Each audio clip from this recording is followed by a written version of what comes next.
أن محمد رسول الله يا حبيب القلب.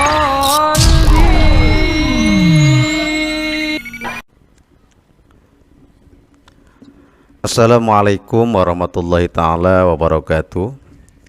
Salam sejahtera untuk kita semua. Semoga senantiasa sehat dan sukses dalam menjalankan aktivitas keseharian. Amin ya Allah ya Rabbal Alamin. Pada kesempatan video kali ini, saya akan mencoba berbagi trik dan tips lulus P3K di tahun 2022.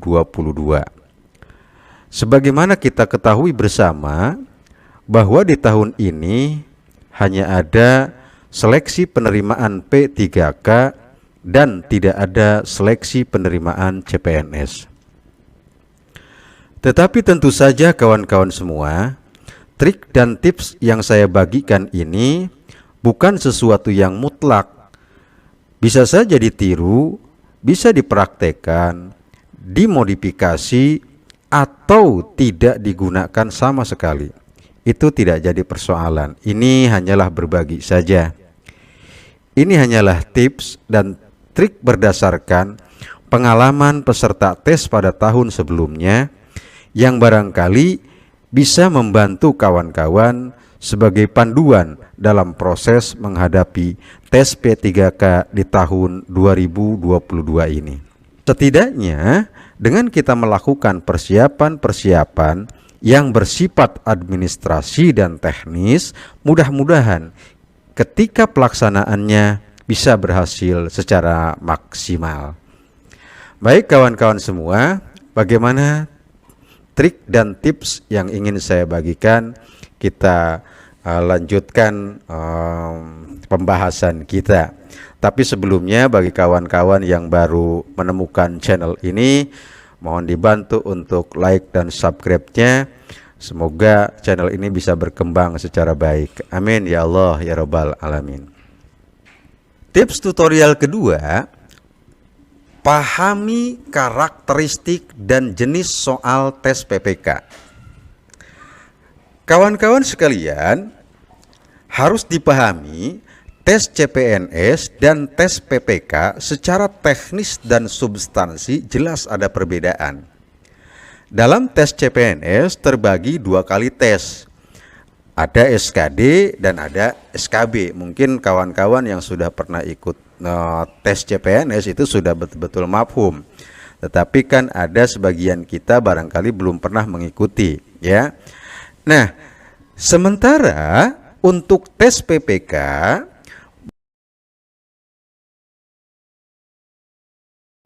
hanya sekali tes yang meliputi 4 karakteristik dan jenis tes, yaitu pertama, seleksi kompetensi. Materinya adalah kompetensi teknis. Yang kedua, kompetensi manajerial. Yang ketiga, kompetensi sosial kultural. Dan yang keempatnya, wawancara. Ini adalah jenis dan karakteristik soal yang ada di dalam tes PPK. Gambaran karakteristik dan jenis soal tes PPK adalah terdiri dari 4 komponen ini, yaitu kompetensi teknis, kompetensi manajerial, kompetensi sosial kultural, dan kompetensi wawancara. Adapun materi seleksi kompetensi sebagaimana yang dimaksud tadi itu masing-masing punya taruhlah semacam kisi-kisi barangkali, ya. Ini di materi kompetensi apa itu isinya.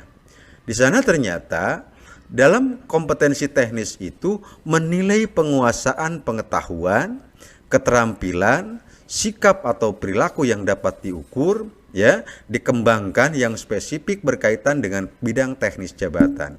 Nah, sementara dalam kompetensi manajerial ini cakupan kisi-kisinya itu adalah seperti misalkan penguasaan pengetahuan, keterampilan, dan sikap atau perilaku dalam berorganisasi yang dapat diamati, diukur, dan dikembangkan berkaitan dengan semacam integritas, kerjasama, komunikasi, orientasi pada hasil, pelayanan publik, pengembangan diri dan orang lain, mengelola perubahan dan pengambilan keputusan. Sementara kalau di materi kompetensi sosial kultural, ini di antara kisi-kisinya berkaca kepada peraturan tahun 2021, ini meliputi kepekaan terhadap perbedaan budaya, kemampuan berhubungan sosial, kepekaan terhadap konflik, dan sifat empati. Lalu untuk wawancara, ini untuk menilai integritas dan moralitas.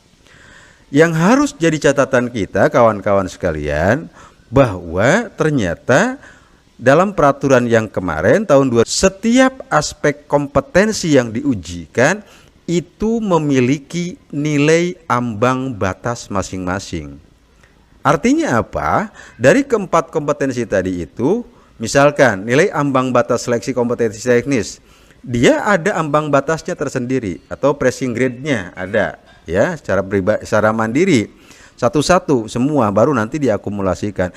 Ini harus betul-betul kita pahami, karena nanti bukan berarti kita secara akumulatif tidak bisa. Kalau nilai ambang batas kompetensi teknis tidak terpenuhi, maka otomatis dengan melihat aturan ini, kalau kita nilai ambang batas kumulatif seleksi kompetensi manajerial dan sosial kulturalnya rendah, tidak mencapai ambang batas, walaupun di sini kita besar, maka otomatis kita dinyatakan tidak akan lulus.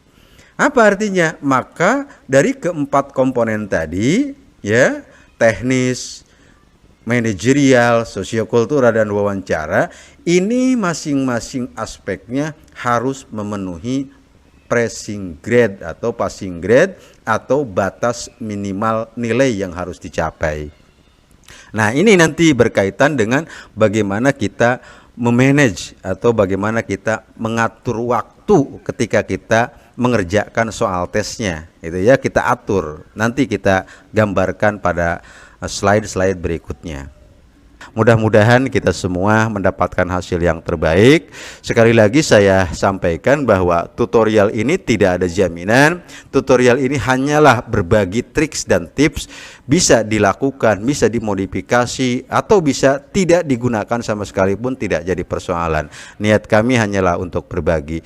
Itu saja kawan-kawan, mohon maaf atas segala kekurangannya. Mudah-mudahan kawan-kawan semua nanti kalau sudah tiba saatnya diadakan tes mendapatkan hasil yang maksimal. Sekali lagi saya berharap mudah-mudahan supaya channel ini berkembang terus, like, subscribe-nya, dan juga jangan ketinggalan, insya Allah ke depan kita akan mencoba untuk membahas item-item masing-masing unsur yang ada dalam kompetensi tes PPK ini.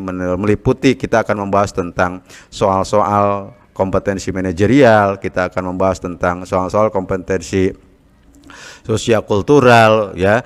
Lalu kemudian wawancaranya bagaimana soal-soalnya, insya Allah di dalam video-video yang lainnya kita akan coba bahas. Maka jangan sampai ketinggalan itu semua, tombol loncengnya dibunyikan, maka kawan-kawan insya Allah tidak akan ketinggalan. Demikian, billahi taufiq wal hidayah. Assalamualaikum warahmatullahi wabarakatuh.